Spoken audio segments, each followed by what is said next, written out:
It's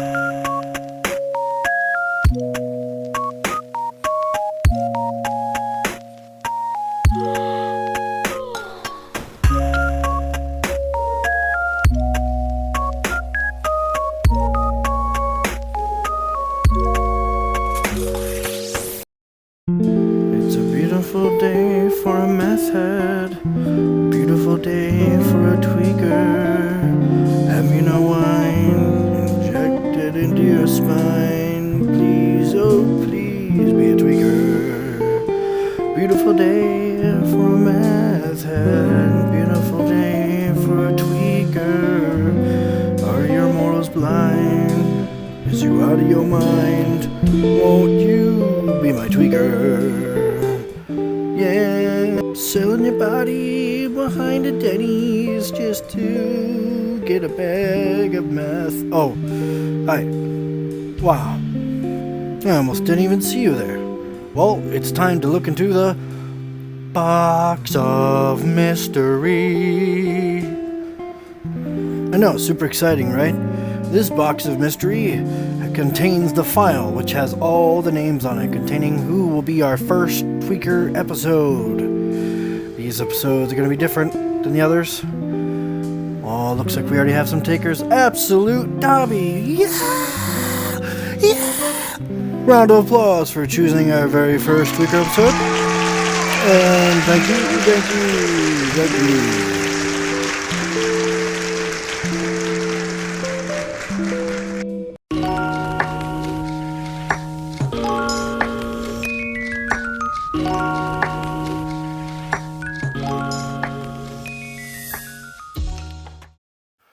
Welcome back to the Comic Book ER Show, the show where we take characters from comics and adapt their stories and their costumes into live action, all while giving respect to their comic book origins and in-universe reasonable. I'm your host, Dr.Kleb, and never forget, any pictures, storyboards, characters, music, articles are not owned by me, and are owned by their respective companies, organizations, writers, musicians, so on and so forth.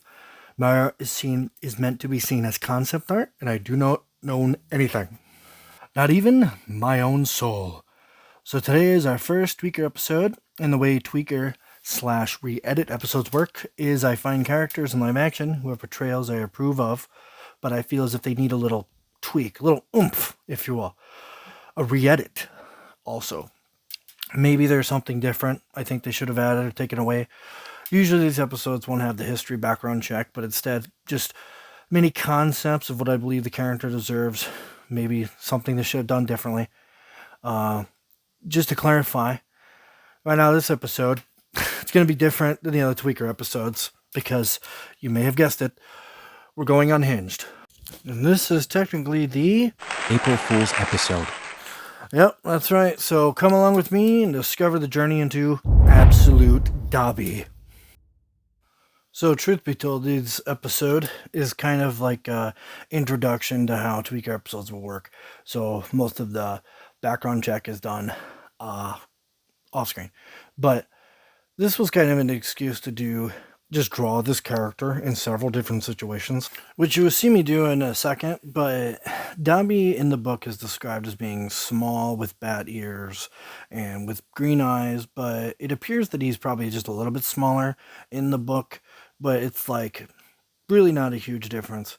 I believe it's almost even the same to the level of when he dies. He dies on the beach with the Bellatrix chick, stabs him or whatever, her knife gets to him, and he dies on the beach, and his final word is Harry. That all apparently is in the book. I haven't read it, but if I'm wrong, you can correct me. That's what Google says.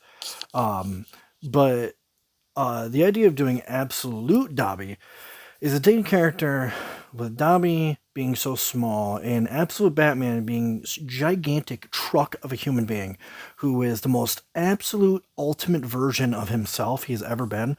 We thought Frank Miller was huge. Absolute Batman he is gigantic. Probably can't even fit into a human, a human could never play him. But anyways, the idea of this is that actually came to me through a Lego game, believe it or not. Lego Harry Potter. So in that game, there was a level called Dobby's Plan, And in that level, he was a villain. He was like a boss, and it was weird. He was a boss level character, and he had like a bunch of hearts. And when you defeated him, he said his master sent him to do these things, and he there's an animation that Hagrid does when he picks up Dobby. He's literally just the size of his hand, and he's punching him in his hand constantly, which I thought it'd be funny. I made this joke where, like, what if at the end of the game, Dobby returns as the final villain, because, like, he wants revenge for Hagrid beating the shit out of him, basically. And so it's kind of like taking the character of Absolute Batman and Dobby and mixing them together. So normally in an episode like this, I would be like, oh yes, he's exactly perfect. He's just like how he's supposed to be in the lore and the story, but there's only one thing about him I want to change. And that's the fact that his dying devotion to, by the way, he's owned by Lucius Malfoy, the Malfoy family, and they kind of treat him cruel until he's given a sock, and then he thinks he's free, and then he becomes a free elf. Dobby is free elf, his most famous line. So when this happens, he dedicates his life to saving Harry after that, and so that's why he dies. But I thought, if we're gonna tweak the story a little bit, just a little bit, add one thing that could have changed the entire outcome of the story, and that would be to instead making him devoted to Harry, devoted to being heroic. Simple. And this gives us the excuse to draw our elf friend in however way we need to. So we're just going to change him from being devoted to Harry to being heroic. I realize it's not how he should be, right? Dies in the story, dies in the movie. I'm aware. But this is kind of a free episode, sample, if you will. So simply by changing him from being devoted to heroic, immediately Dobby, when he gets free, he starts lifting, right? He starts lifting some weights, more than weights. He goes out and he fights this tree that like slaps people when he gets close to him, and he does so many blocks, so many fights towards it, that it literally causes him to grow massive muscles on his upper chest area and his arms. And this is what I call skipping leg day Dobby. And believe it or not, each one of these I came up with a story with, because why not? It's our fun day, mandatory fun day. And so I thought it'd be funny in this version if he started to try to learn the wizardry, right? Like, I don't even know if he's capable of doing it, but at this point, I don't give a shit. He's trying to be heroic. So, as you can see in that version, he literally was wielding a tree, but that tree is his wand, because he's so gigantic. He can lift a whole tree. That tree becomes his wand. And he skipped leg day because he didn't think it was as important as during his training. He was just blocking that tree. So he ripped it out of the ground and made his thing. That was the concept idea behind that one. And he's weak in the ankles. Still has that rag. So this version of Dobby is kind of closer to the Absolute Batman type, where as you can see, he wields the axe. And almost, I call this one Dobby thick, because he is absolutely the pinnacle of thickness without it being too insane. So this version of Dobby learned the chemistry side of wizardry, and learned, basically made a similar compound to Bane's venom in DC, and used this to pump his muscles to the limit. Pump it to the point where it's so thick that he literally could wield giant axes and swing them around and chop people's heads off in one swift move. Probably could even, as you could see, a guy's skull in his hand, and he could challenge Hagrid to fights where he literally they fight each other, and he beheads him with the axe, and he walks around with it in his hand. But he's so big that pants and clothes don't fit him, so he still kind of has to wear like a thing. So the idea behind this one here is, I call this one Grandmaster Dobby. He is a wizard version of Dobby. He's a Dobby who, instead of exercising his muscles, he exercises his mind. And so he became a master of wizardry, even replacing Dumbledore, you know. And he became so powerful that he was able to achieve immortality. And then he wears the cloak with all the stars and all the shit all over it to prove that he is the Grand Master Wizard. And nobody will threaten him and loom that power over him again.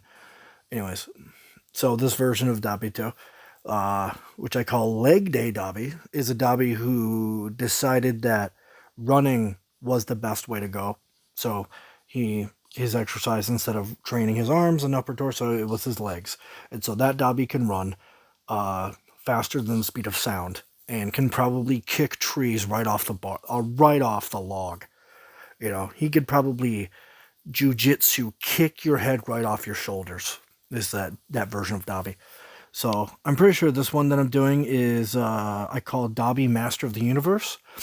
And so this version of Dobby learned wizardry and muscles at the same time until he opened a portal to another world, a world called Eternia.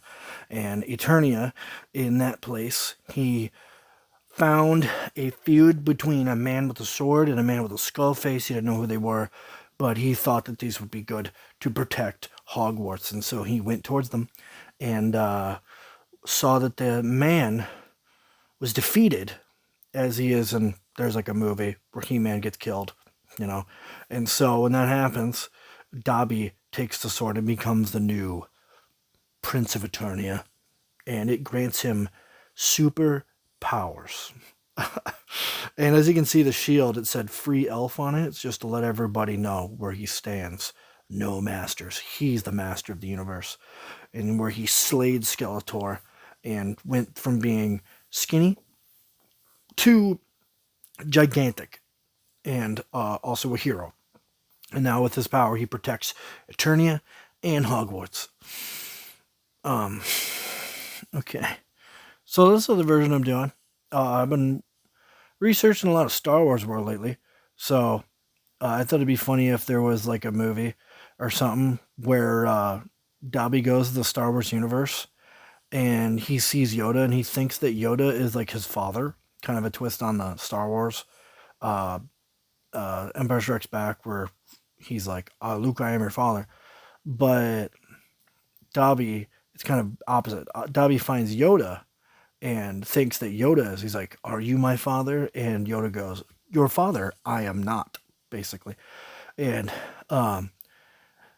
the idea of not having a father, but trying to be heroic, win these wars, leads him to learn about the ways of the dark side. So he learns dark magic, dark energy, dark power, and it consumes him until he becomes Darth Dobby. And he becomes a Sith. And that guy with his head cut off, don't know who that is. Just drew a random guy with his head cut off. And as you can see, I later color these, so I go back to them. But we're just kind of going right through them, just flashing forward. This one's kind of funny. I mean, this one is I called Dobney Manolf, which is the combination of Omni-Man and Dobby, as you can see. So Dobby, once again, focused his life on teachings, on learning about how to become super powerful, and this caused him to, in a different version, instead of going to Eternia, he goes to a world where he learns that he is the descendant of Viltrumites and becomes Dobney Manolf. Or you can just call him Omni-Man Dobby. I was just combining his name because I'm stupid.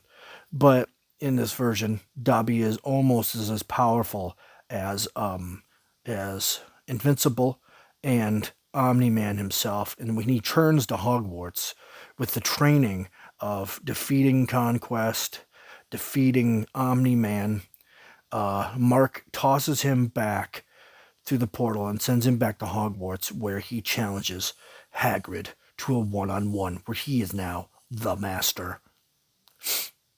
All right, so moving on. This next one a universe where Dobby learns about the Muggle world. Instead of learning about magic, instead of learning about other things, he goes to the Muggle world. And in the Muggle world, he realizes that this is, I think it was like 1990 when those movies came out. And so let's just say that. And then he goes to an arcade, his first place that he finds, because he's a little exciting little elf. And he finds a game that he really enjoys playing, like a 8-bit game. One that he finds that he calls, it's called Wreck-It Ralph. You guessed it. This is Wreck-It Dobby. And so this version of Dobby became obsessed with this game to the point where he wanted to find a way to meet his idol. And so going to Comic-Con, meeting Wreck-It Ralph was not good enough. He goes back to Hogwarts and he learns about how to go into these dimensions. And once he learns about it, he returns and he masters it over several years, and he transports into the world of Wreck-It Ralph. And when he goes in the Wreck-It Ralph, something went wrong with the spell, of course, and so he fuses with his favorite character instead, becoming a mutant version of himself called Wreck-It Dobby. And Wreck-It Dobby has the body of Wreck-It Ralph, but still the mind of Dobby. And so after this happens, he is seen as a monster by the humans and goes back at the same time that Bellatrix tries to kill him and becomes his Harry Potter's protector. And this causes him to crush her. So she dies instead of him. This version of Dobby might be my absolute, pun intended, favorite version that I created. So this version of Dobby is the idea that all those origins that I told you happened in some sort of line. Like, he learns that, so his key into being heroic, into saving Hogwarts, is to become Dobby the Conqueror. And so he goes to Eternia, he gets the sword, becomes Master of the Universe, he goes to the human world, and then he is banished by the human world, he comes back, he becomes that version of him that only does leg day. He becomes that version of him that only does arm day, or whatever, no leg day. He does that version of him where he gets the venom in his veins. And then eventually he learns to travel between other worlds, not just digital worlds or one or two other worlds. He goes to all the other worlds and eventually goes into the Marvel Universe. And he learns that in order to become the absolute hero, the top hero, to make sure Harry and nobody else is hurt or destroyed by the dark magic of Voldemort and whatnot, and to make sure that Lucius, was his name Lucius? Lucius Malfoy doesn't have any control over him. He comes back to Hogwarts with the Infinity Gauntlet and basically does what Thanos does in the movies. Or he finds Thanos and he takes the glove, at being this super massive version of himself. He takes Lucius Malfoy as his slave because the tables have turned. Dobby the Conqueror is going to be the king of Hogwarts, basically. And so he has every single badge on his sash that you see. He has the cape, the huge king cape that somebody would have, a king would have, and he's literally wearing the skull of Voldemort as a crown, and also is holding Hagrid's head in his hand, just like in the other one. This version of Dobby becomes so obsessed with power that even when the people and Voldemort tries to destroy him, he kills them immediately, and then the humans come after him, and everybody comes after him, just throwing everything they have, and it's futile, because Dobby the Conqueror is his power knows no bounds now that he has the Infinity Gauntlet, and so he destroys everyone, accidentally destroying Hogwarts in the process, not realizing he had become the destroyer of Hogwarts. And so what else is he to do but sit on his throne and watch upon a peaceful universe, knowing that, as long as everyone is dead, there will be no torment. And as long as he is the king, There will be no Torment. So basically, that's what I did. I just created all those origins, and I just made this huge, massive version of Dobby. Which, to be fair, this is not how these episodes normally go. But, I mean, we're just having fun. You know, normally at this point, I would be giving you different scenes of characters that I think should be in here. I made a whole list of them. I don't know if you've seen earlier. This is me going back and coloring all these. But I made color coding. So, I mean, there's going to be Honest Attempt episodes. There's going to be Ahead of Time episodes. There's going to be Tweaker episodes. And there's going to be, what's the other one? There's another one. Reboot, comic reboot. And each of them, there's also Undeadifying episodes, which those ones aren't colored. There's two ones that aren't colored. But the ones that mostly that we're going to have right away, we're going to have a couple of Tweaker episodes. The next couple ones are going to be that. And I put them on a paper and I color coded them. So the blue ones are the Tweaker episodes. I think yellow is Honest Attempt, which Honest Attempt is going to be adapting cartoons into live action before they become live action. So that could be anything from Courage the Cowardly Dog to fucking, Has-Been Hotel. And then we have the Undeadifying episodes are taking characters who have been so truly wronged and trying to fix them and make them who they are again. Comic reboots are taking characters who have been wrongfully characterized in their own lore or comics and making the character make sense in their own universe. So sometimes you get a character who doesn't make sense in their own universe. It seems like they take a 180, a 180, and they completely change their morals in the very last story. It doesn't make any sense. Walking Dead comes to mind. Game of Thrones come to mind. But also, we have Ahead of Time episodes. Ahead of Time is adapting comic book characters in their suits before they even hit the screen.